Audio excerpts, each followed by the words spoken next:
Bonjour à tous, je crois qu'on est live, donc normalement vous m'entendez. Euh, je vais juste peut-être laisser encore une petite minute aux gens, voilà, le temps de se connecter et puis ensuite je serai avec vous, voilà, pour nous présenter. Remarque, je peux peut-être commencer à nous présenter parce que c'est pas non plus le vif du sujet, donc en fait je vais commencer. Voilà, je change mon épaule. Donc, écoutez, merci beaucoup d'être présent avec nous pour le webinaire voilà, qui est dédié au visa Accredited Employer. Euh, je m'appelle Julie Mariuzzo, je suis conseillère agréée en Nouvelle-Zélande. Je refais. Je suis conseillère en immigration agréée en Nouvelle-Zélande et je travaille pour New Zealand Services depuis 2014 et spécialement sur le secteur de l'immigration depuis 2016. J'ai ma licence depuis 2019. Voilà. Et je suis basée à Toronto depuis à peu près 2 ans, mais je continue à travailler voilà, de manière enfin, je continue à travailler à distance pour New Zealand Services. Et avec moi ce soir, il y a Tatiana Elvery qui est aussi conseillère en immigration agréée depuis 2021 et voilà, qui travaille avec nous depuis qu'elle a sa licence, donc depuis 2021. Et Tatiana, elle est basée à Wanaka en Nouvelle-Zélande. Et nous avons aussi Marie, qui est notre directrice marketing et communication et qui est avec nous depuis novembre 2023. Avant de commencer, peut-être quelques informations pratiques sur New Zealand Services. Donc, on est une entreprise basée en Nouvelle-Zélande qui a pour but d'aider les Français dans l'aboutissement de leurs projets en Nouvelle-Zélande, donc quel qu'il soit. On s'occupe évidemment de projets d'immigration, mais pas que. On s'occupe aussi de projets d'investissement immobilier et dans des produits financiers, d'études supérieures et de séjours linguistiques, d'entrepreneuriat, d'investissement, de rachat d'entreprise, enfin voilà, ce genre de choses. Euh, le focus du live d'aujourd'hui, c'est le visa Accredited Employer. Donc, du coup, comme je vous ai dit, étant donné qu'il y a eu pas mal de réformes récemment, je vous invite à poser vos questions voilà, directement enfin, via la fonction Zoom de questions et on y répondra à la fin. Vous pouvez aussi les poser en message privé si jamais vous avez des questions spécifiques. Et le webinaire sera disponible normalement en replay. Marie s'occupera de ça, mais voilà, il sera disponible pour être revu plus tard.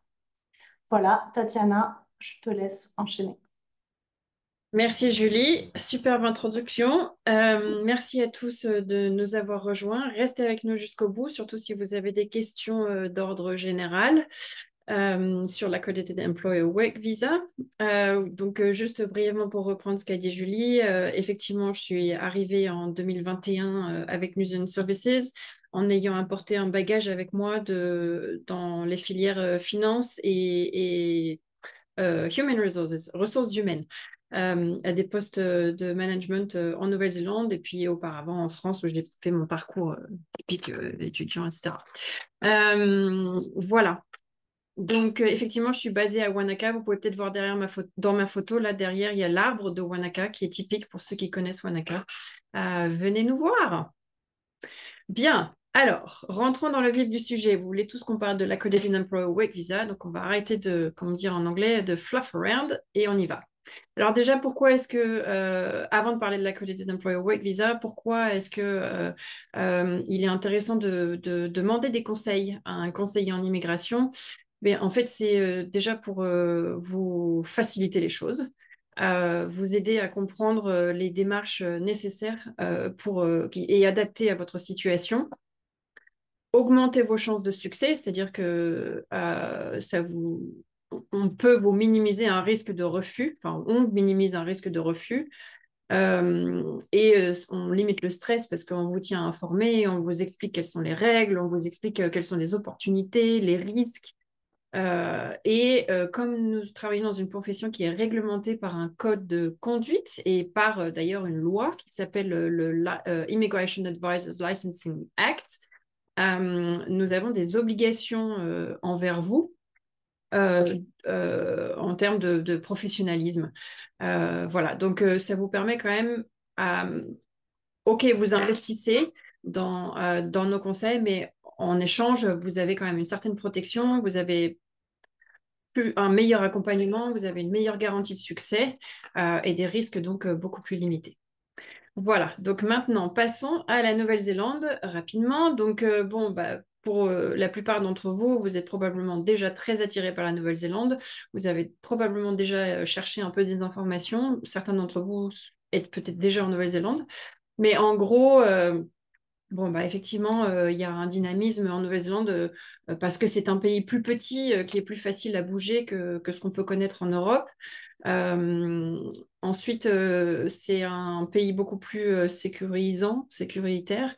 À nouveau, comme c'est un pays insulaire et plus petit, on a tendance à se protéger les uns les autres, à faire attention aux autres. Donc, il y a quand même, on se sent plus en sécurité ici que dans certaines villes en France. C'est un pays qui est très focalisé sur l'innovation, qui a bien compris que sa survie sur le marché global, ça passait quand même beaucoup par l'innovation. On trouve pas mal de compétences techniques très intéressantes, notamment comment on appelle ça déjà, le transport, tout ce qui est en lien avec l'espace, par exemple. Certaines technologies de haut niveau en termes d'avions, de bateaux, etc. Ensuite, bah, effectivement, la beauté de la Nouvelle-Zélande, je pense que vous faites une petite recherche Google pour ceux qui n'êtes jamais venus en Nouvelle-Zélande et vous serez époustouflés par les beaux paysages, très variés entre l'île du Nord qui est plus sur un climat subtropical avec des collines ondulantes et vertes, avec le sud, climat plus sec, avec des belles montagnes et des beaux lacs, comme vous pouvez le voir là d'ailleurs. Euh, Qualité de vie, alors ça peut-être que ça change aussi un peu en France, mais effectivement on a un équilibre vie privée, vie professionnelle qui est quand même très agréable en Nouvelle-Zélande, où en général au travail les gens comprennent très bien qu'on a aussi une vie en dehors. Ça ne veut pas dire qu'on ne travaille pas dur, hein. Je n'ai jamais travaillé aussi dur qu'en Nouvelle-Zélande, mais avec quand même un respect de la vie personnelle et aussi une impression d'être plus impliqué dans les décisions de l'entreprise, dans la gestion de l'entreprise. Bienveillance, les Kiwis sont fondamentalement des gens sympathiques qui ne cherchent pas le mal et qui ne cherchent pas de problème. Donc c'est vrai que l'approche est toujours assez simple quand on en rencontre des gens. Et en termes de culture, bah, c'est un pays qui est cosmopolite, hein, par définition. Je ne sais pas si vous connaissez l'histoire de la Nouvelle-Zélande, mais par définition, la Nouvelle-Zélande est un pays d'immigrés et qui continue à avoir besoin d'immigrer. Donc, c'est un pays cosmopolite et dans lequel on rencontre plein de cultures et ça se fait très facilement. Voilà, maintenant, parlons de un élément important pour ceux qui vont vouloir postuler pour l'Accredited Employer Work Visa. Il y a un point très important dans ce visa qui est la classification de l'emploi pour lequel vous allez postuler. C'est-à-dire qu'en fait, l'Accredited Employer Work Visa, Julie va en parler plus longuement, mais ça repose d'abord sur le fait que vous ayez sécurisé un emploi en Nouvelle-Zélande. Il faut savoir que la Nouvelle-Zélande classifie les jobs, les emplois, sur une échelle qui, en ce moment, s'appelle encore LANSCO, INZSCO, Australia and New Zealand Standard Classification of Occupation. Sachez que le nom va changer bientôt et le formalisme va changer bientôt, va s'appeler le NOL, National Occupation List, si je me souviens bien. Mais grosso modo, ça ressemblera toujours à ce qui est écrit sur l'écran, c'est-à-dire que les classifications se font en 5 niveaux de compétences. Niveau 1 étant le plus qualifié, niveau 5 le moins qualifié. Là, on vous a mis quelques listes de types de postes des moins qualifiés aux plus qualifiés. Et il faut savoir que il est très important quand vous allez faire votre recherche d'emploi de comprendre sur quel niveau de la liste se situe votre job. Vous pouvez faire une recherche Google, hein, vous la trouverez sur Internet, la liste ANSCO. Bon, c'est pas très simple à naviguer, c'est pour ça qu'on est là. Parce que nous, on a l'habitude de la naviguer, mais vous pouvez la trouver sur Internet. Et il est important que vous sachiez où se situe le niveau du job, parce que vous allez avoir certains droits qui vont s'ouvrir en fonction du niveau. Typiquement, si vous êtes sur un niveau bas, 4 ou 5, vous risquez d'avoir plus de difficultés à sponsoriser un partenaire ou des enfants. Vous risquez, je dis. Et éventuellement, vous risquez de ne pas vous retrouver sur une trajectoire vers la résidence. Bon, Julie va en parler peut-être un petit peu plus longuement après, mais sachez que c'est quelque chose d'important à comprendre. Quand vous faites votre recherche d'emploi, il faut vraiment analyser le job et savoir sur quel niveau il se situe pour savoir quelles sont vos options en termes de futur en Nouvelle-Zélande. Si vous ne comprenez rien à cet ANSCO, nous sommes là pour vous aider. Vous allez certainement entendre parler d'un autre concept qui s'appelle la Green List, la liste verte, hein, qui est en fait une liste publiée par l'immigration de jobs considérés comme étant plutôt qualifiés en général et en demande en Nouvelle-Zélande et qui, à nouveau, quand le job est sur la Green List et que vous remplissez les critères de cette Green List et que en plus le job remplit bien les critères de la Green List, euh, ça vous ouvre des droits supplémentaires et ça peut vous mettre sur une trajectoire vers la résidence. Et maintenant, Julie va vous parler plus en détail de l'Accredited Employer Work Visa. Merci Tatiana. Alors effectivement, donc l'Accredited Employer Work Visa, c'est on va dire le visa de travail principal le plus courant en Nouvelle-Zélande. Il a remplacé en 2022 des visas de travail qui existaient. Il a remplacé 6 visas de travail. Et en gros, ce que l'immigration a fait, j'appelle souvent le Accredited Employer Work Visa le super visa, parce qu'en fait, l'immigration, ce qu'ils ont fait, c'est qu'ils ont pris tous les trucs les plus relous de tous les autres visas et ils en ont fait un énorme super visa qui est voilà, bien costaud. Donc, il y a quand même pas mal comment dire, de critères à respecter. Il faut savoir aussi que le visa en fait s'inscrit dans une démarche d'immigration choisie, puisque le principe c'est que il permet à des employeurs de recruter sur des postes où ils ont voilà, déterminé qu'il n'y avait pas de Néo-Zélandais qui étaient disponibles, mais ils sont quand même obligés de prouver dans la plupart des cas qu'il n'y a pas de Néo-Zélandais qui soient disponibles pour ce poste. Euh, donc avec ce visa, vous avez la possibilité voilà, de travailler en Nouvelle-Zélande pour une durée qui va jusqu'à 5 ans. Vous pouvez aussi étudier jusqu'à 3 mois par an ou suivre des études plus longues si ces études s'inscrivent en fait dans le cadre de votre emploi, c'est-à-dire que c'est votre employeur qui souhaite que vous fassiez ces études. Et vous pouvez aussi demander la résidence sous différentes catégories si vous remplissez les critères. Aujourd'hui, on ne va pas tellement parler de la résidence parce que le sujet, c'est voilà, le visa de travail Accredited Employer. Mais évidemment, si vous avez des questions sur la résidence, je vous invite à les poser soit dans les questions, soit en privé. Euh, Est-ce que tu peux changer la slide, Tatiana? Merci. Alors, la demande de visa Accredited Employer, elle repose sur 3 étapes qui sont successives. La première, c'est que l'employeur doit obtenir son accréditation. Donc, je reviendrai sur cette partie un petit peu après. La seconde étape, donc oui, vraiment successive, c'est-à-dire une fois que d'abord l'employeur demande son accréditation. Une fois que l'employeur a son accréditation, il passe à la seconde étape qui est le job check.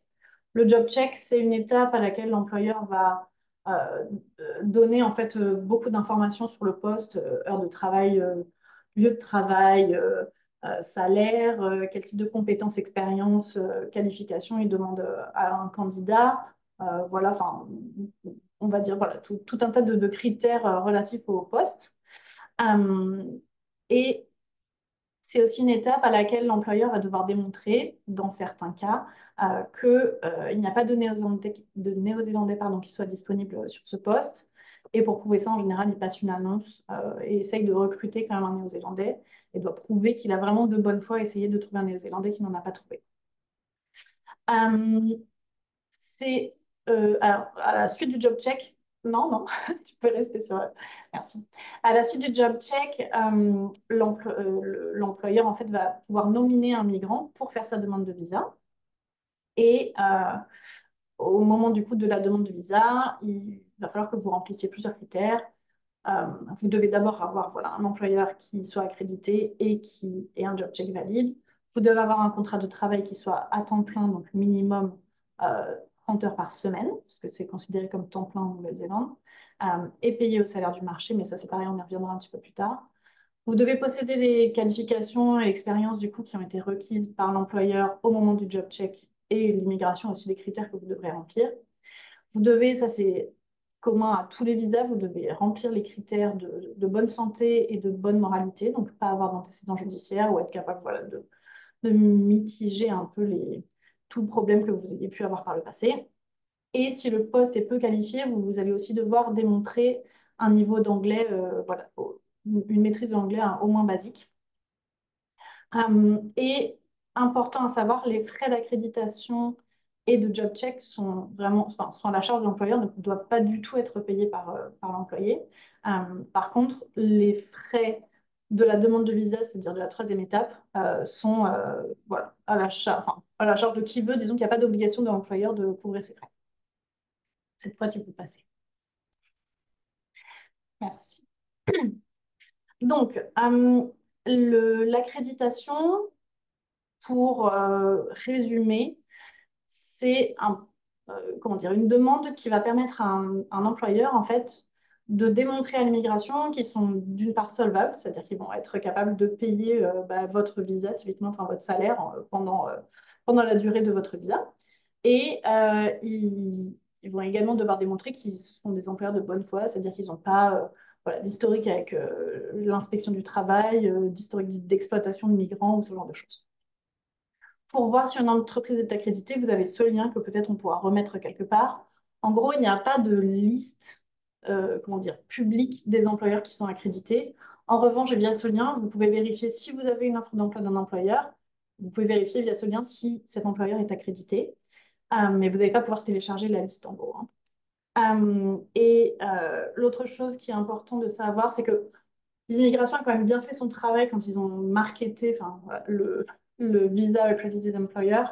Et aujourd'hui, il y a quand même beaucoup d'employeurs qui sont déjà accrédités. En revanche, si votre employeur n'est pas accrédité, c'est pas très grave parce que c'est pas une démarche qui prend beaucoup de temps. C'est une démarche qui repose principalement sur des déclarations. Donc l'employeur doit dire voilà, de bonne foi qu'il remplit les critères pour obtenir son accréditation, mais il n'y a pas énormément comment dire, de preuves qui sont nécessaires. Donc si jamais votre employeur voilà, n'est pas accrédité, c'est pas une fatalité. Vous pouvez quand même essayer de pousser le process. Merci. Alors, il y a eu donc des changements qui ont été opérés voilà, en début d'année. Et on va dire, voilà, là, ceux qui sont sur la slide, ce sont juste les changements qui ont été opérés avant le 10 mars. Parce que ceux du 10 mars, on en parlait avec un petit peu plus de détails. Donc, en janvier, l'immigration a fait deux changements. Donc, le premier changement, c'est la suppression des modules en ligne d'Employment New Zealand. Donc, je vais vous expliquer, même si ce n'est pas hyper pertinent vu que ça a été supprimé. En gros, Employment New Zealand, c'est une partie du gouvernement voilà, qui s'occupe voilà, de toute la partie travail, on va dire. Je résume vraiment très, très drastiquement. Mais en fait, une des obligations auparavant pour les employeurs, c'était de faire des modules. En fait, Employment New Zealand a créé des modules pour informer les employeurs de leurs obligations et les employés de leurs droits.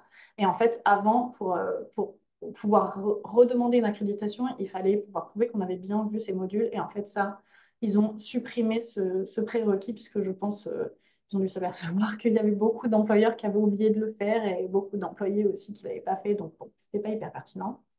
Ils ont aussi réduit le seuil de main-d'œuvre donc dans le secteur de la construction pour pouvoir demander dans certains voilà, cas pas très intéressants, mais bon, bref, il y avait en fait certains employeurs qui étaient assujettis à des critères où pour pouvoir soutenir la demande d'un employeur d'un travailleur migrant pour un visa accredited employer, c'est vraiment difficile, je suis désolée, hein. Vous avez compris, pour pouvoir soutenir la demande d'un migrant, ils étaient obligés de prouver qu'ils avaient un certain pourcentage de Néo-Zélandais qui travaillaient dans leur entreprise. Et en fait, l'immigration a réduit ce pourcentage de 35% à 15%. C'est vraiment dans des cas spécifiques et dans le secteur spécifique de la construction. Donc voilà, c'est important de savoir si ça s'applique à vous, mais franchement, la plupart du temps, on va être honnête, ça ne s'applique pas. Donc, c'est bien de le savoir, mais ce n'est pas non plus hyper pertinent. Euh, et le dernier changement qu'ils ont fait du coup en février, c'est l'ajustement du salaire minimum pour soutenir les demandes de visa pour les partenaires. Donc ça, c'est très important si vous avez l'intention d'immigrer en famille ou en couple. Donc pour soutenir en fait votre partenaire, il faut maintenant que vous touchiez au moins 26,85 $ de l'heure. Euh, voilà, c'est tout. Je crois que c'est assez euh, explicite. Donc, ça, ce sont tous les changements qui ont été opérés depuis le 10 mars. C'est-à-dire lundi, hier, avant-hier. Alors, le premier changement, c'est la suppression du salaire médian. Ça, c'est un changement vraiment, comment dire, important qui a beaucoup d'impact. Auparavant, en fait, les employeurs devaient payer un employé voilà, qui voulait appliquer pour un visa un minimum de 29,66 $. C'était le salaire médian, sachant que le salaire médian, c'est une valeur qui bouge en permanence, puisque évidemment, le salaire médian, voilà, en fonction des années, etc., des événements, c'est une valeur qui évolue. Donc, du coup, c'était voilà, quelque chose qui était un peu amené à monter. En général, évidemment, l'immigration, et plus généralement le gouvernement néo-zélandais, essaye quand même de faire monter le niveau de vie des Néo-Zélandais et pas descendre. Du coup, c'est une valeur qui quand même montait pas mal, et notamment l'immigration avait dû faire des ajustements, parce qu'à un moment, les employeurs, si vous voulez, ils étaient plus capables de suivre en fait le salaire médian, c'était pas possible pour tout le monde, quoi, évidemment. Donc là, aujourd'hui, l'immigration est revenue sur ce concept, en fait. Il n'y a plus de salaire médian pour les visas de travail, enfin pour celui-là en tout cas. Et l'employeur, à la place, doit proposer en fait un salaire qui soit dans la fourchette du marché pour cet emploi. Donc du coup, c'est quand même beaucoup plus réaliste, puisqu'effectivement, par exemple, je ne sais pas, quelqu'un qui est serveur va pas être dans la même fourchette de salaire que quelqu'un qui est ingénieur. Voilà, forcément, on n'est pas sur les mêmes taux. Donc, du coup, c'est un peu plus réaliste vis-à-vis du marché du travail. Les seules obligations, donc voilà, c'est de payer au salaire du marché et de payer au moins l'équivalent du SMIC néo-zélandais, qui est à 23,5 de l'heure. Euh, à partir du... Ah oui, il est actuellement à 23,15, mais il passe à 23,5 à partir du 1er avril. Euh, Ce que je voulais juste noter par rapport à ça, bon, évidemment, si vous allez faire une demande de visa que vous ne l'avez pas encore faite, de toute façon, vous serez assujetti voilà, aux nouveaux critères, donc il n'y aura plus de salaire médian. En revanche, si vous avez déjà un visa Accredited Employer, euh, vous restez assujetti aux conditions qui sont inscrites sur votre visa. Donc, c'est-à-dire que voilà, s'il y a écrit que vous devez être payé plus de 29,66, vous devez rester à au moins 29,66. Vous ne pouvez pas redescendre, bien que les nouvelles conditions voilà, s'appliquent pour les nouveaux visas. Ça, c'est quand même assez important. Le deuxième changement, c'est la réduction des exigences de l'immigration en matière d'expérience. Donc, pour résumer, donc, au moment du job check, l'employeur va effectivement devoir voilà, donner comment dire, des critères pour voilà, son employé. Mais l'immigration a aussi des critères. Donc, des fois, les critères de l'immigration et de l'employeur se recoupent.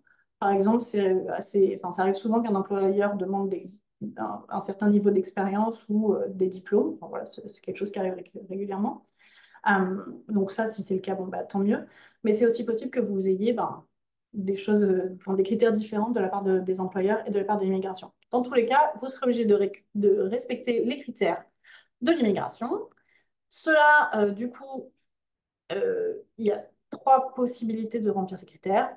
Le premier, c'est d'avoir un minimum de 2 ans d'expérience. Donc auparavant, c'était 3 ans. Et là, un des changements, c'est que ça passe à 2 ans. Donc vous serez obligé de prouver que vous avez au moins 2 ans. Et si vous n'êtes pas en mesure de prouver que vous avez 2 ans d'expérience, vous serez obligé de prouver que vous avez un diplôme, du coup, qui soit licence ou en dessous, enfin plutôt en dessous de la licence, auquel cas vous serez obligé de prouver que ce diplôme est pertinent par rapport à votre poste et vous serez obligé aussi de demander une équivalence auprès du NZQA, qui est l'organisme qui s'occupe des équivalences en Nouvelle-Zélande. Euh, et l'autre option, c'est si vous avez un diplôme licence ou plus. À ce moment-là, vous pouvez juste présenter votre diplôme. Vous avez besoin ni d'équivalence, ni que votre diplôme soit en relation avec le poste que vous faites. Concrètement, vous pouvez être chauffeur routier et présenter un diplôme de voilà, une licence en art plastique. C'est pas un problème. Euh, donc voilà, le changement principal, c'est qu'avant, l'expérience requise, c'était 3 ans et maintenant, ça passe à 2 ans. Euh, le changement suivant, c'est sur la durée des visas pour les postes peu qualifiés. Donc, Tatiana, elle vous a parlé donc, de la classification ANSCO. Donc, les postes peu qualifiés, c'est les postes de niveau 4 et 5 sur cette classification. Et en fait, avant, les postes de niveau 4 et 5 avaient droit à 2 ans de visa renouvelable 1 an. Donc, ils avaient droit au maximum à 3 ans, mais ce n'était pas en une fois. Et là, en fait, la durée du visa en fait, passe à 3 ans directement.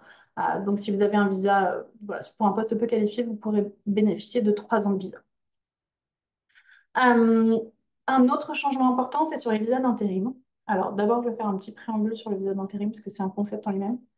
Donc, le visa d'intérim, en fait, le principe, c'est que c'est un visa euh, temporaire qui est accordé automatiquement dans certaines situations et qui sert à éviter, en fait, qu'une personne soit en situation irrégulière en Nouvelle-Zélande. Le principe, c'est que si vous avez un visa déjà, si vous êtes en Nouvelle-Zélande, avec un visa temporaire. Donc, les visas temporaires, c'est visa visiteur, visa de travail ou visa étudiant. Si vous êtes en Nouvelle-Zélande avec un de ces visas et que vous avez fait une nouvelle demande de visa temporaire, donc toujours travail étudiant ou visiteur, je ne vais pas rentrer dans les détails de la résidence, mais voilà, on va rester sur, sur cela. Euh, donc, si vous avez un visa actuellement et que vous avez fait une autre demande de visa, mais que entre-temps, voilà, entre le moment où votre nouveau visa est obtenu et votre visa actuel expire, je recommence. C'était pas du tout clair. OK. Donc, vous avez un visa actuel, temporaire. Vous avez fait une demande de visa. Malheureusement, votre nouvelle demande de visa n'a pas été traitée au moment où votre visa actuel expire. C'est à ce moment-là que l'immigration vous délivre de manière automatique la plupart du temps. Il y a toujours des petites lignes avec l'immigration, hein, mais voilà, dans la plupart des cas, l'immigration vous délivre de manière automatique un visa d'intérim qui sert en fait à vraiment faire le pont entre votre visa actuel qui a expiré et votre nouveau visa, le temps que l'immigration le processe et qu'il soit en fait accordé ou voilà, qu'ils aient pris une décision en tout cas sur votre visa. Donc, la plupart du temps, les visas d'intérim, enfin en tout cas c'était le cas avant, souvent les visas d'intérim ne permettent pas de travailler. Enfin, bon, pareil, je ne vais pas rentrer dans le détail du visa d'intérim, mais on va dire qu'en général, les conditions du visa d'intérim ne permettent pas de travailler. Et là, en fait, un des changements que l'immigration a introduit, c'est que vous allez pouvoir travailler sur votre visa d'intérim si vous avez fait une demande de visa Accredited Employer. Donc, c'est pareil, il y a toujours des petites lignes, ça ne marchera pas pour tous les visas, mais on va dire que dans la plupart des cas, alors si vous passez d'un visa visiteur à un visa de travail, je ne crois pas que vous pourrez travailler, mais si vous passez d'un visa de travail à un visa Accredited Employer, vous pourrez travailler sur votre visa d'intérim, et si vous passez d'un visa étudiant avec conditions de travail à un visa Accredited Employer, vous pourrez aussi travailler sur votre visa d'intérim. Voilà, c'est un peu technique, mais en gros, l'idée, c'est que l'immigration permet aux gens en visa d'intérim de ne pas arrêter de travailler comme c'était le cas avant, en fait. Ils peuvent souvent continuer à travailler puisqu'en général, voilà, ils ont déjà, enfin, s'ils avaient déjà des conditions de travail, en fait, c'est un peu difficile et délicat pour les employeurs et les employés de s'arrêter de travailler le temps que l'immigration ait la gentillesse de bien vouloir, s'il vous plaît, processe leur visa. Euh, voilà. Euh, il faut savoir que, Je- oui, Non, non, vas-y, vas-y. j'allais j'allais parler du maximum continuous stay. Ça, je vous préviens, c'est vraiment technique. J'espère que je ne suis pas en train de vous, vous assommer. Euh, donc, le maximum continuous stay, enfin, j'en parle toujours en relation avec le visa d'intérim. En fait, le maximum continuous stay, c'est la durée maximale sur laquelle vous pouvez rester sur un visa accredited employer. C'est un concept que l'immigration a introduit l'année dernière, je crois. Euh, Donc, en gros, si vous avez une profession qualifiée, vous pouvez avoir un visa Accredited Employer de 5 ans. Et si vous avez une profession non qualifiée, vous pouvez avoir un visa Accredited Employer de 3 ans. Et en fait, le maximum continuous stay, il est calqué sur voilà, sur ces durées.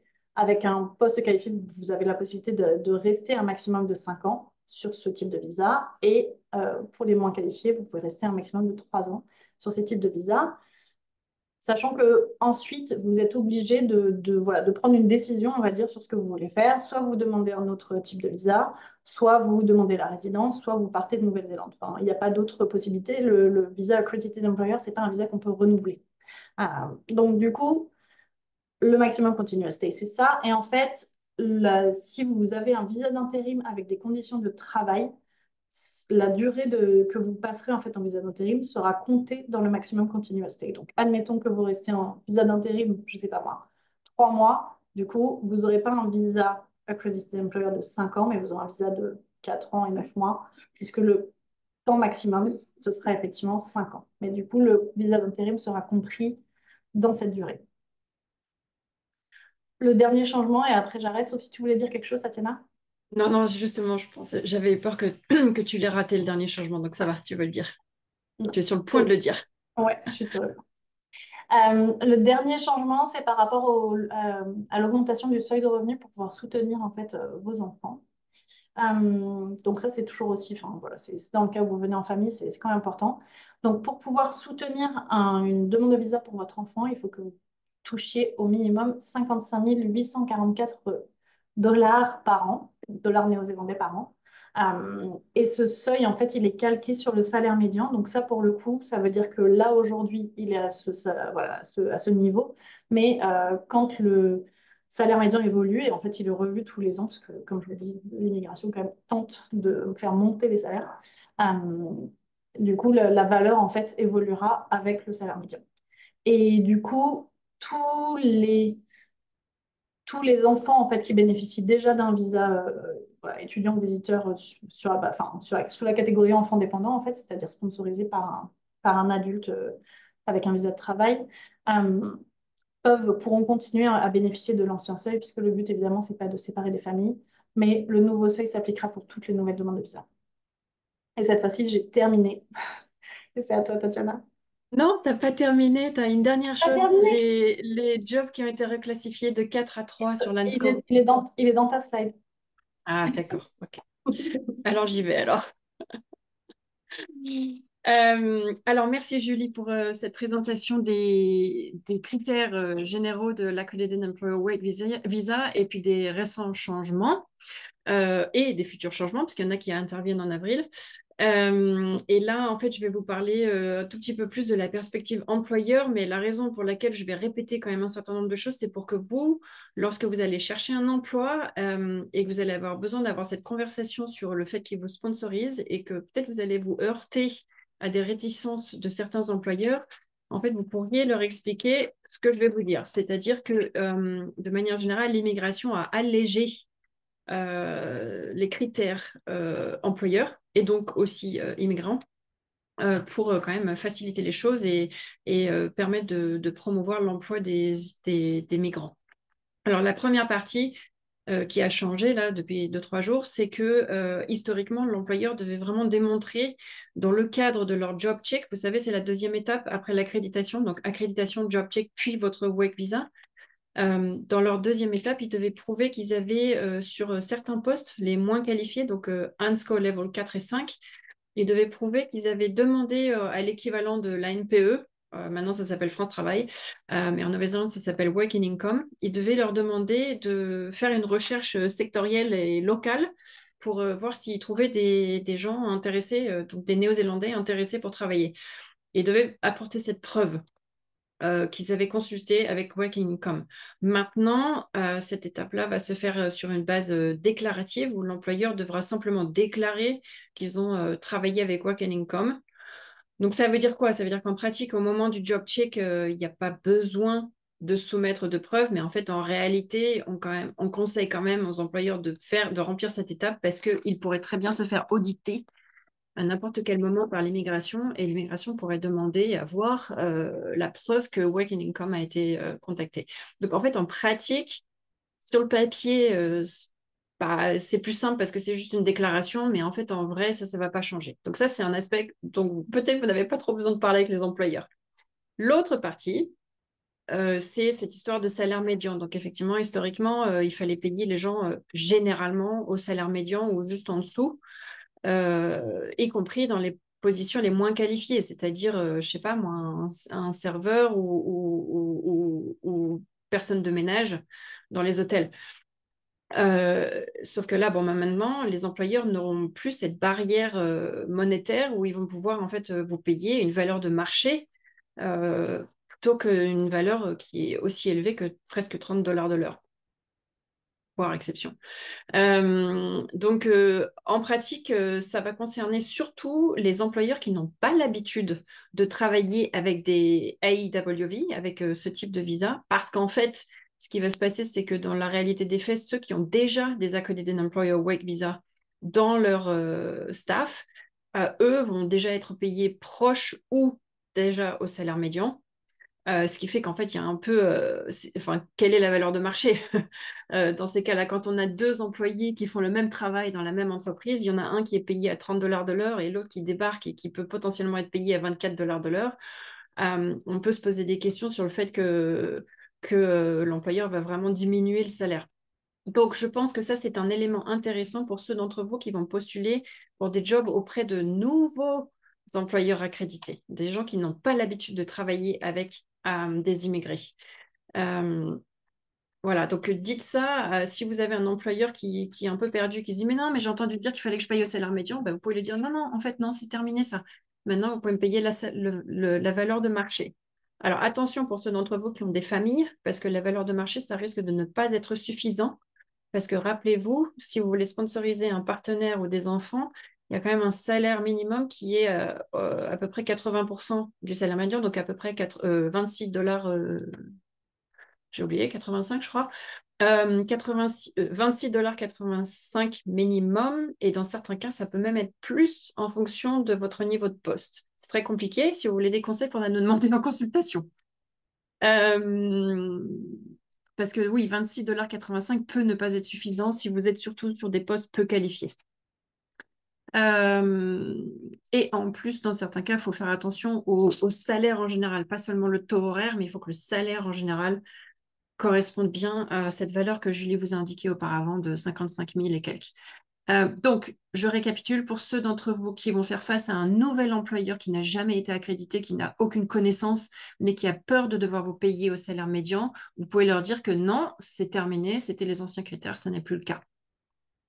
Ensuite, pour certains d'entre vous qui vont être employés sur ces métiers-là, en haut à droite, là, comme cuisinier, donc cook en anglais, hein, toiletteur d'animaux, certains abatteurs d'animaux et certains conducteurs d'engins, alors je ne sais pas comment on dit forklift en français. Euh, bon, bref, sur ces postes-là, l'immigration a décidé de reclassifier le niveau de compétence de niveau 4, c'est-à-dire peu qualifié, à 3. Ce qui veut dire que ça va vous aider à sponsoriser vos partenaires et enfants, à nouveau, pourvu que vous ayez la bonne rémunération. Ça va donc vous permettre de sponsoriser vos familles, même si vous êtes sur des postes qui, techniquement, d'un point de vue ANSCO, sont classifiés comme étant peu qualifiés. Attention, par contre, pour ceux qui visent la résidence, ça ne s'applique pas en termes de critères résidence. Mais bon, c'est une autre conversation. Ensuite, pour ceux d'entre vous qui avaient déjà déposé des demandes d'Accredited Employer Work Visa ou même pour vos familles avant le 10 mars, mais elles n'ont pas encore été décidées, ou même pour ceux d'entre vous qui ont eu déjà des décisions entre le 10 mars et le 13 mars, euh, sachez que dans la plupart des cas, si les nouvelles règles sont plus avantageuses en termes donc, de taux horaire, en termes de requalification de postes peu qualifiés de 4 à 3 comme enfin, au-dessus là, typiquement, ou de seuil de rémunération, donc salaire pour sponsoriser vos enfants et les visas de visiteurs pour vos partenaires sont plus avantageuses maintenant. Alors, l'immigration pourra, dans certains cas, dans la plupart des cas d'ailleurs, vous donner vos visas selon les nouveaux critères plus favorables. C'est une exception. Normalement, quand les règles rentrent en vigueur, elles rentrent en vigueur, point. Donc, tout ce qui se passe avant, bah, c'est trop tard, et tout ce qui se passe après, c'est les nouvelles règles. Mais là, il y a une exception. En fait, c'est comme l'a indiqué Julie avant, l'idée, c'est de ne pas pénaliser les gens qui sont quand même déjà en Nouvelle-Zélande ou qui ont déjà fait des plans, voilà, qui ne se retrouvent pas en rade, quoi.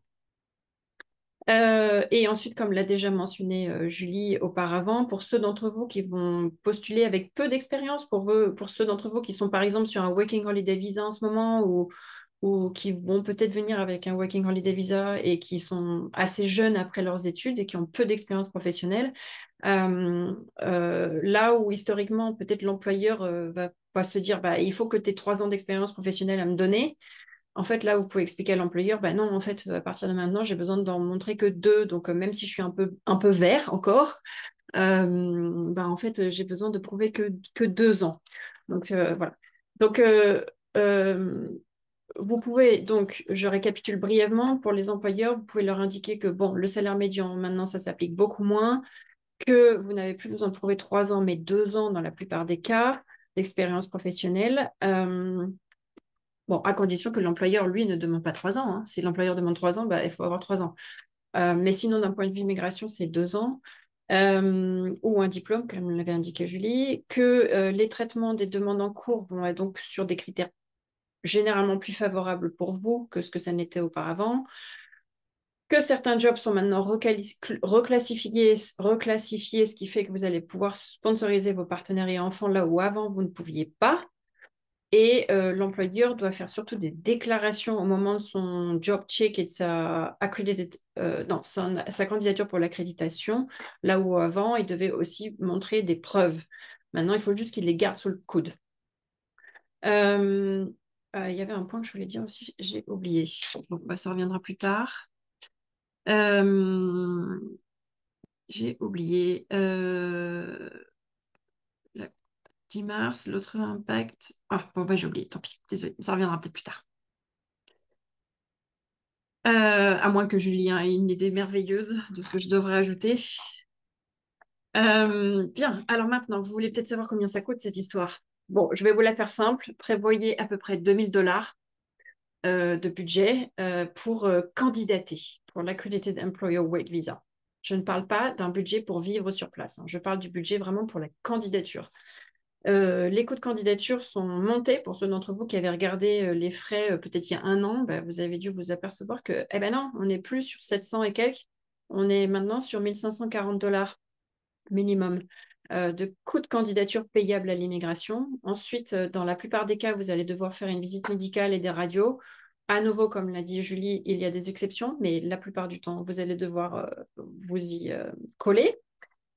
Pour ceux qui sont sur des postes peu qualifiés de niveau 4 et 5, vous allez donc devoir passer un test d'anglais, à moins que vous ayez un moyen de prouver votre niveau d'anglais selon des critères type où est-ce que vous avez étudié dans le monde et est-ce que vous êtes citoyen d'un pays anglophone. Bon, attention, hein, ne prenez pas ce que je vous dis comme étant la finalité. Il faut vérifier les critères spécifiques hein, pour le test d'anglais. Chaque situation est différente. Dans certains cas, vous allez devoir faire traduire vos documents. Là, je pense surtout à vos preuves d'expérience professionnelle et de diplôme. Ensuite, il va vous falloir donc les extraits de casier judiciaire. Alors pour la France, c'est gratuit, mais pour d'autres pays, il y a des procédures payantes. Les extraits de casier judiciaire, il y a des règles en termes de où vous êtes allé, enfin en termes de combien de temps vous êtes allé où, en gros, dans quel pays, et quels sont ou quel est votre pays de citoyenneté.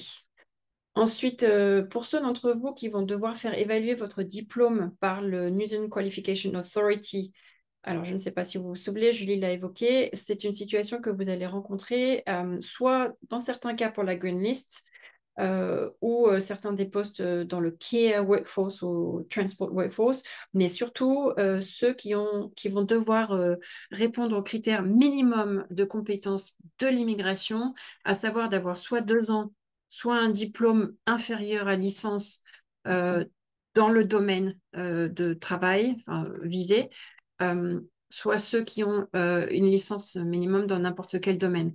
Ceux qui sont dans la catégorie en dessous de la licence, donc par exemple, je sais pas, moi, quelqu'un qui veut travailler dans l'hospitalité et qui a fait un BTS en rapport avec l'hospitalité, bah, typiquement, cette personne-là qui a donc un niveau inférieur à une licence va devoir faire évaluer son diplôme par le NZQA, à moins qu'ils aient 2 ans d'expérience professionnelle minimum, auquel cas ils n'ont pas besoin de faire le NZQA, pardon, le IQA, le International Qualification Assessment.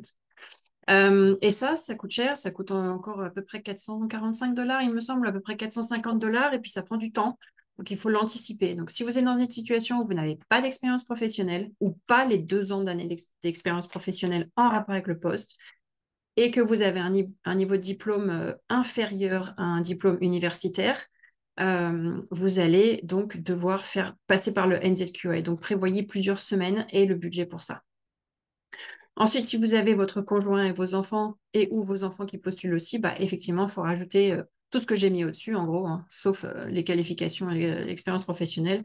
En gros, ça s'applique pour eux aussi, avec des frais de visa qui varient selon la catégorie pour laquelle ils vont postuler.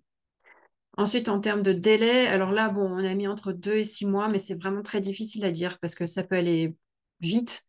2 mois, je pense que c'est réaliste, hein. Je ne pense pas que ça puisse aller beaucoup plus vite que ça. Et ça peut prendre plusieurs mois. Ça dépend, en fait, déjà, est-ce que l'employeur a accrédité? Ensuite, s'il est accrédité, est-ce qu'il a fait son job check?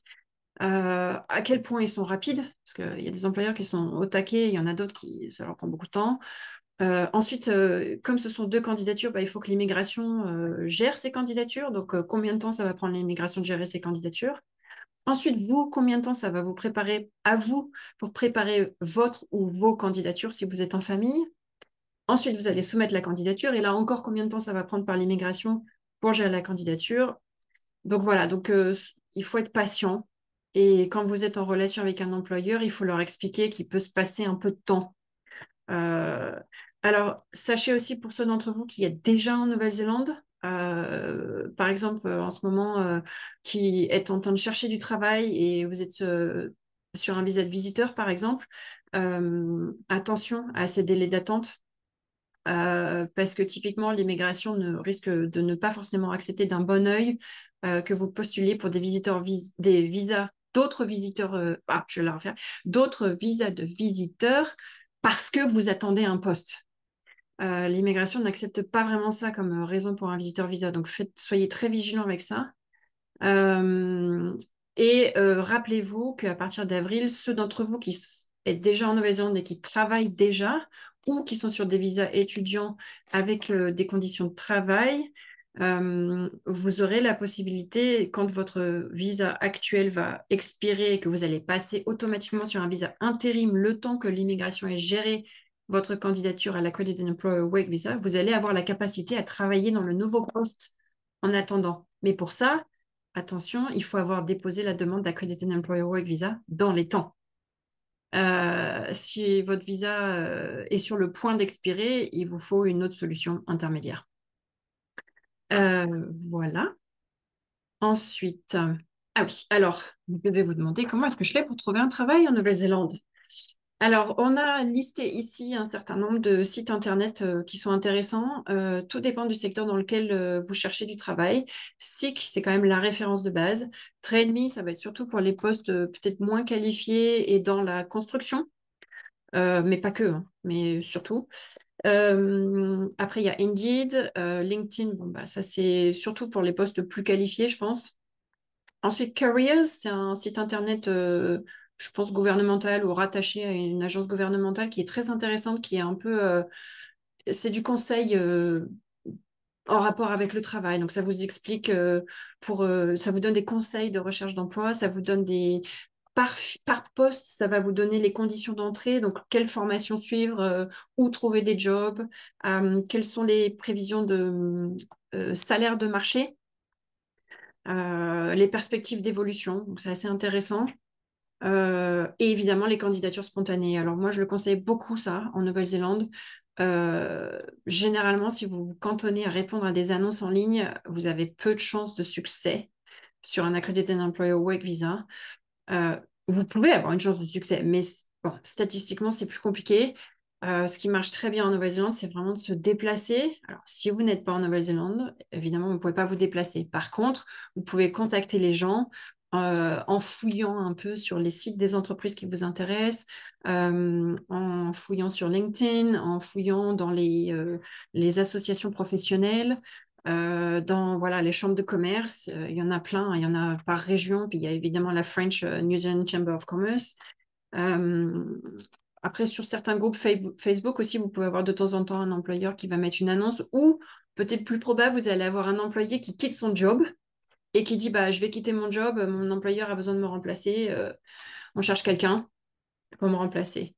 Bon, si vous vous sentez un peu perdu, je peux vous aider, je peux vous guider sur cette recherche. Sachez nous que nous ne sommes pas recruteurs, mais on peut vous guider dans votre processus de recherche d'emploi. Donc vous pouvez, par exemple, donc il y a ce qu'on appelle le pack emploi. D'ailleurs, je vais passer à la slide d'après pour en parler justement. Donc nous avons un pack emploi qui est disponible dans la boutique en ligne de notre site euh, qui vous permet de bénéficier de mon accompagnement donc au départ par un entretien et en regardant votre CV, votre expérience professionnelle et en vous suggérant des pistes de recherche en Nouvelle-Zélande et en vous indiquant un peu comment se passe le marché local.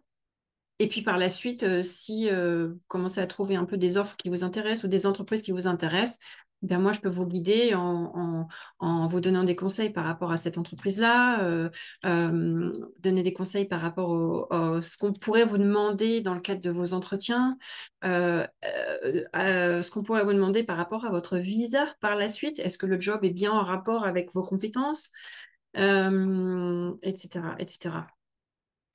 Voilà. Je crois que nous avons à peu près terminé. Est-ce que Julie, tu avais des choses que tu voulais rajouter avant que nous passions aux questions-réponses? Euh, alors, pas sur la partie emploi, mais je reviens juste sur un truc que tu as dit que moi j'utilise pas mal personnellement. C'est si vous êtes sur un visa visiteur et que vous avez postulé pour enfin, que vous êtes en attente en fait, que votre employeur n'a pas encore fait ses démarches, par exemple, fini ses démarches de job check, etc., et que vous ne pouvez pas postuler pour un visa accredited employer. Enfin, moi, j'ai déjà recommandé à des clients et j'en ai déjà fait pas mal des visas visiteurs où en fait on explique à l'immigration la situation. Effectivement, techniquement, être en attente d'un job voilà, qui va arriver, c'est pas une des, comment dire, un des critères sur lesquels normalement on peut postuler pour un visa visiteur, mais l'immigration, c'est quand même des gens qui sont raisonnables et ils sont capables de comprendre qu'effectivement, si vous êtes en mesure de prouver que vous avez un employeur voilà, qui vous a fait une offre d'emploi et qui a un job check en attente, à ce moment-là, vous pouvez quand même déposer une demande de visa visiteur en expliquant à l'immigration voilà, les tenants et les aboutissants de votre future demande de visa. Et souvent, enfin, c'est quelque chose qui fonctionne, ils vous remettent sur un visa visiteur. S'ils n'ont pas le temps de traiter votre nouvelle demande de visa visiteur et que votre visa expire, vous passez en visa d'intérim. Ensuite, votre visa visiteur est approuvé. À ce moment-là, normalement, ça donne le temps à l'employeur de terminer ses démarches et ensuite, vous pouvez faire votre demande. Une fois que votre visa visiteur a été approuvé, vous pouvez faire votre demande de visa accredited employer. C'était tout ce que j'avais à dire. Tout le reste, c'était brillant. Oh, Merci beaucoup les filles. merci. Présentation. Du coup, on a reçu pas mal de questions. Déjà pour contextualiser un peu la Nouvelle-Zélande, donc quel est le coût de la vie par rapport à la France et le niveau de salaire? Je pense qu'on peut répondre toutes les deux. Je vais vous donner mon opinion. Je pense que c'est quand même plus cher que la France, globalement. En revanche, en tout cas pour moi, ça a été le cas. Je trouve que le pouvoir d'achat est meilleur, c'est-à-dire que les salaires sont aussi plus hauts que ce qu'on peut avoir en France en général pour un poste similaire. Du coup, ça se compense. Après, la vie globalement est plus chère. Et ce qu'il faut aussi factoriser, qu'on ne factorise pas forcément en France, mais c'est qu'en Nouvelle-Zélande, dès qu'on veut en sortir, dès qu'on veut voyager, si vous voulez même aller en Australie, ça coûte vraiment un rein. Donc, en fait, tous les voyages coûtent cher et donc, du coup, pour rentrer, par exemple, en France, ça va coûter cher. Donc, ça, c'est quelque chose qu'il faut factoriser aussi. Mais globalement, je trouve que le pouvoir d'achat est meilleur en Nouvelle-Zélande. Tatiana, je ne sais pas ce que tu en penses. Tu t'es muté. Tu t'es muté. Refais. Voilà, pardon. Oui, alors oui, ceci dit, c'est vrai qu'il y a eu pas mal de changements là en termes de pouvoir d'achat en France depuis Covid. Et c'est vrai que je me rends compte que les choses commencent un peu à s'aligner en fait entre les deux pays en termes de dépenses au quotidien, que ce soit par exemple sur les courses au supermarché ou le coût de l'électricité, enfin de l'énergie. Je trouve que ça commence un peu à s'aligner avec ce qu'on peut expérimenter en France. Il y a quand même un coût qui reste très élevé, c'est le coût de l'immobilier pour ceux qui, dans le futur, voudront accéder à la résidence et donc à acheter un bien immobilier. Bon, ça, c'est assez cher. Après, tout dépend des régions dans lesquelles vous allez aller. Et effectivement, il ne faut pas oublier que la Nouvelle-Zélande est très loin de tout et que ça repose beaucoup sur de l'importation. Donc forcément, tout ce qui est importé va avoir un coût un peu Ouais. plus élevé que ce qu'on peut trouver ailleurs. Et il y a aussi moins de concurrence. Donc, par exemple, on n'a pas 50 chaînes de supermarchés, on en a deux, trois. Donc, la compétition est pas très intense. Donc, effectivement, il y a certains points sur lesquels on va se retrouver à payer un peu plus que ce qu'on peut trouver en France. Et aussi, on va avoir accès à moins de produits. Mais bon, ça va quand même, de manière générale, on a à peu près tout. Mais il y a quand même un petit peu moins de choix que ce qu'on peut trouver en Europe. Voilà. Pas juste, hein. Enfin, en général, on va pas en Nouvelle-Zélande pour ce qu'on trouve dans les supermarchés. Du coup, Non. enfin, concrètement, ça c'est pas Oui, enfin, je comprends ce que tu veux dire, mais oui, effectivement, c'est vrai qu'il y a oui. moins de produits, mais c'est pas non plus, Mm. enfin, c'est pas Oui, c'est bizarre, pas. ça va pas vous faire un gros choc. Et par Oui. rapport au niveau de salaire, du coup, je sais pas qui est-ce qui demandait ça, mais je dirais que globalement, les salaires sont relativement plus haut qu'en France, mais ça va vraiment dépendre en fait du type d'emploi et du niveau de l'emploi. Franchement, il y a encore enfin, pas mal d'emplois aujourd'hui qui sont payés moins de 26 dollars de l'heure. Avec 26 dollars de l'heure, si vous habitez à Auckland, par exemple, ça va être un peu compliqué. Voilà, mais du coup, c'est un peu difficile de répondre à cette question, mais ça vous donne un peu une idée. Merci. Bonsoir Mathieu. Oui, la vidéo, elle est enregistrée et elle sera disponible sur YouTube d'ici la fin de la semaine. Est-ce qu'il faut traduire son casier judiciaire? Je vais répondre à Mathieu parce que je crois que je l'ai déjà. Je vous connais, Mathieu. Traduire son casier judiciaire, alors oui, enfin, en soi, oui, tous les documents qui sont en français que vous allez transmettre à l'immigration doivent être traduits, puisque l'immigration, c'est un pays, enfin, la Nouvelle-Zélande est un pays anglophone, ils ne parlent pas français. Mais dans le cas du casier judiciaire, c'est un peu spécifique. Quand vous faites votre demande de casier judiciaire sur le site voilà, du casier national B3 là, en France, en fait, dans votre demande, à la fin de la première page, vous avez une petite section qui s'intitule Vos demandes complémentaires et dedans, vous pouvez cocher une petite case qui vous permet en fait d'obtenir votre casier judiciaire avec un espèce de glossaire qui fait voilà, 4-5 pages. Et vous pouvez joindre une cover letter avec votre casier judiciaire expliquant qu'en fait, la traduction, enfin le point, la dernière page du casier judiciaire fournit la traduction et indique, alors je crois que c'est le point 5 indique que vous n'avez pas normalement comment dire, d'antécédent judiciaire, que le casier judiciaire est vierge. Voilà, je vous dis de joindre une cover letter parce que ça m'arrive régulièrement de fournir des casiers judiciaires donc avec ce glossaire et l'immigration me dit mais il me faut la traduction. Mais en fait, la traduction est déjà même, c'est juste qu'ils n'ont pas du tout l'habitude du format. Voilà. Merci Julie. Et toujours une petite partie pour Mathieu. Il dit qu'il est développeur, donc il est dans la catégorie 1. Par contre, qu'il a un niveau d'anglais actuel qui est à peu près A1 ou B2. Est-ce que ce serait bloquant? Et si oui, quel est le niveau d'anglais à viser? Tout Euh, dépend s'il vise la résidence ou le work visa. Voilà. Donc, ouais. sur un work visa, si effectivement le poste est qualifié comme étant un, 2 ou 3, et qu'on n'est pas sur la green list, enfin, qu'on n'est pas, que l'anglais ne fait pas partie des critères de la green list, si le poste est sur la green list, dans ces cas-là, il n'y a pas vraiment de blocage. Par contre, sur la résidence, il faut effectivement remplir un niveau via un test agréé par l'immigration. Tout à fait. Merci. Mais il faut de toute façon, il faut de toute façon un niveau qui soit suffisant pour pouvoir passer un entretien d'embauche. Et Mm, enfin, que ce soit pour le work visa ou pour la résidence, à un moment, mm, effectivement, c'est un pays qui est anglophone. Je dirais qu'ils ne sont pas particulièrement pointilleux sur la mm. grammaire, la conjugaison, etc. Mais vous êtes quand même supposé être en mesure de comprendre ce qu'on vous lit et de report aussi à votre supérieur. Voilà, je ne sais pas exactement dans quelle mesure, mais vous êtes quand même supposé vous exprimer un minimum en anglais pour pouvoir espérer obtenir l'emploi, quoi. Merci. Est-ce qu'il y a une limite d'âge pour postuler? Non, pas vraiment, mais pas sur un work visa, mais c'est plutôt est-ce que vous êtes capable de faire le travail est-ce que vous êtes capable de continuer à faire le travail sur les 3 ou 5 ans à venir. C'est ce que l'immigration va regarder. Donc, typiquement, quelqu'un qui a 70 ans, l'immigration va peut-être considérer que potentiellement la personne ne pourra pas continuer à faire son travail. Voilà, il y a 5 ans qui arrivent. Et sachant qu'il Ça, n'y a là, c'est pas de, il n'y a pas de limite d'âge pour le visa de travail, mais si vous avez un projet d'immigration qui s'inscrit sur le long terme et donc qu'à terme vous voudriez avoir la résidence, oui, il y a une limite d'âge pour la résidence, il faut avoir oui. 55 ans ou moins. Donc du coup, effectivement, si vous avez 53 ans et que vous avez un projet pour dans 2-3 ans, je vous le dis, il faut vous activer maintenant. Est-ce que pendant l'attente de réponse de visa, on peut travailler pour l'employeur qui souhaite nous recruter?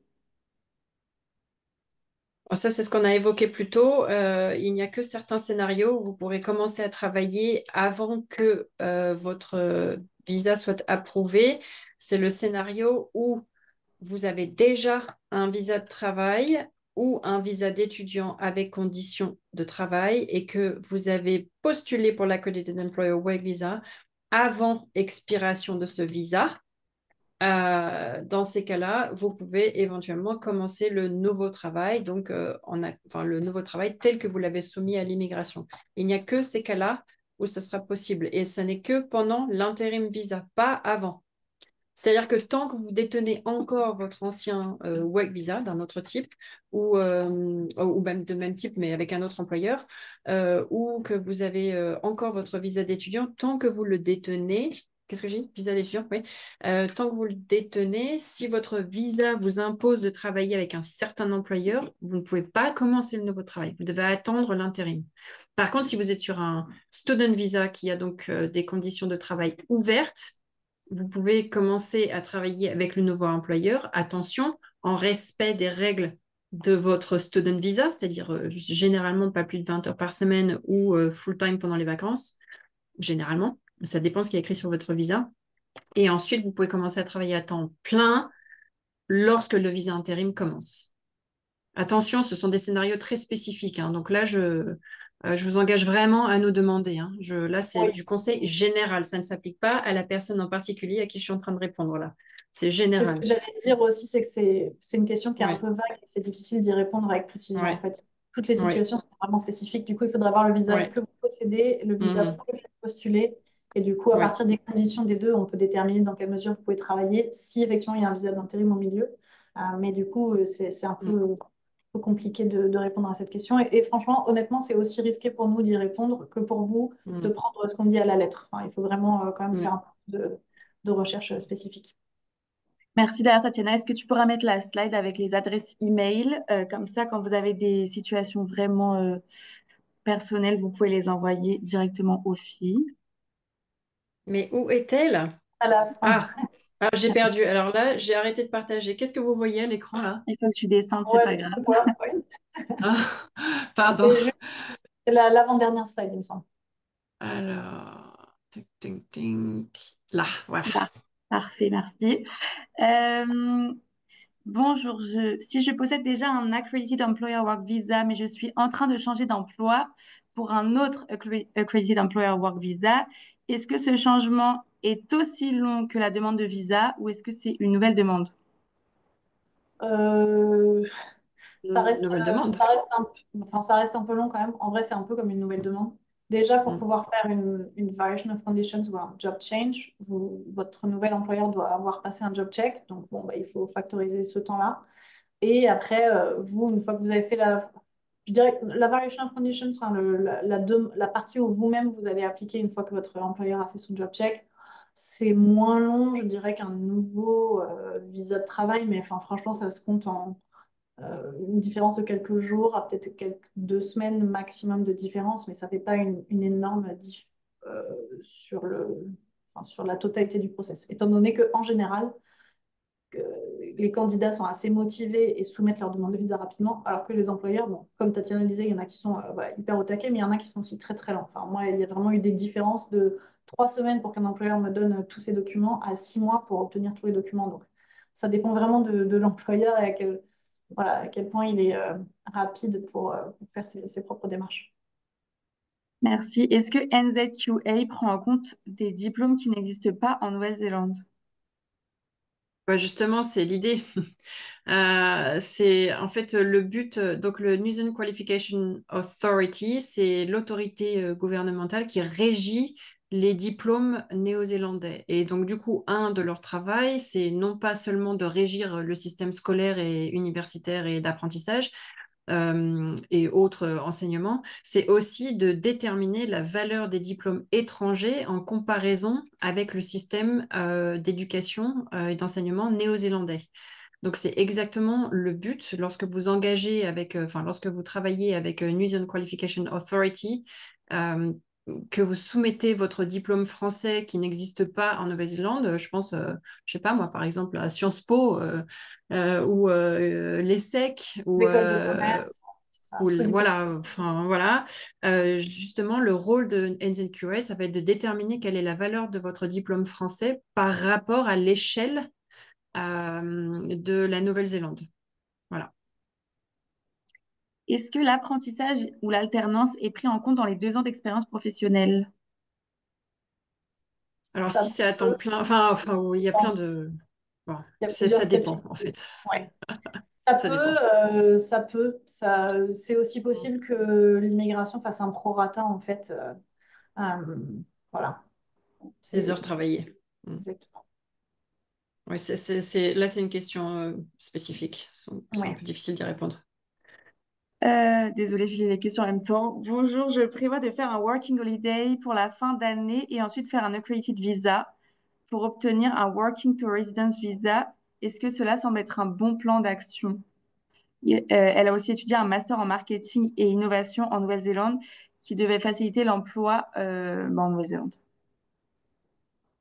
Enfin, on ne peut pas Alors, lui répondre à sa question oui. précisément, mais dans l'absolu, venir en Nouvelle-Zélande avec un Working Holiday Visa et chercher un travail et s'installer après, pourquoi pas? Mais elle dit qu'elle a étudié en Nouvelle-Zélande. Bon, faut voir un peu quel est son parcours, quoi.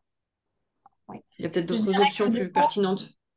je dirais aussi que peut-être qu'il y en a plusieurs qui sont dans ce cas-là, mais si vous êtes sur un Working Holiday visa et que vous avez l'intention ensuite de rester en Nouvelle-Zélande, que vous utilisez le Working Holiday comme un tremplin en fait pour rester en Nouvelle-Zélande plus tard.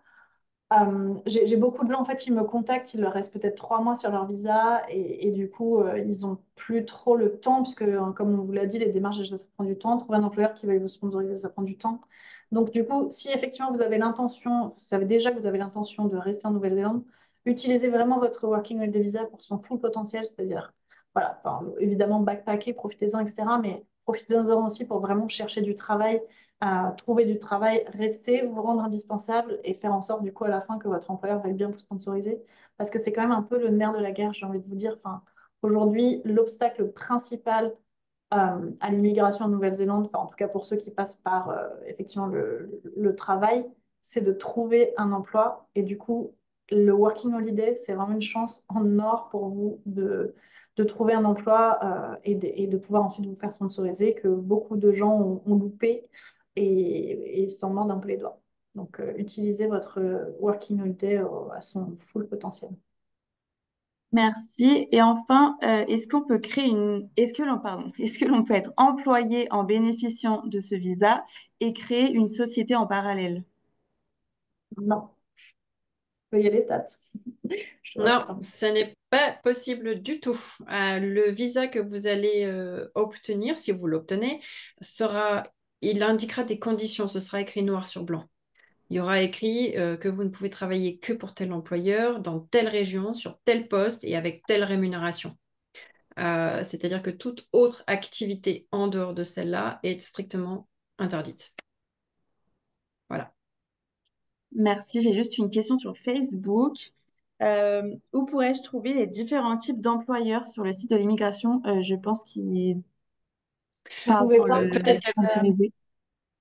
vous pouvez pas en fait de trouver de liste d'employeurs accrédités, c'est ce que je disais. Il y a un lien qui vous permet de vérifier qu'un employeur est accrédité, mais il n'y a pas de liste que vous pouvez télécharger des employeurs accrédités. Donc, il faut en fait postuler et suivre le process de recrutement de l'entreprise. Et une fois que l'employeur, enfin, voilà, si ça devient sérieux, à ce moment-là, vous pouvez quand même vérifier que l'employeur est accrédité, évidemment, par ce biais, mais il n'y a pas de liste en fait qui va vous permettre de cibler les employeurs accrédités en particulier.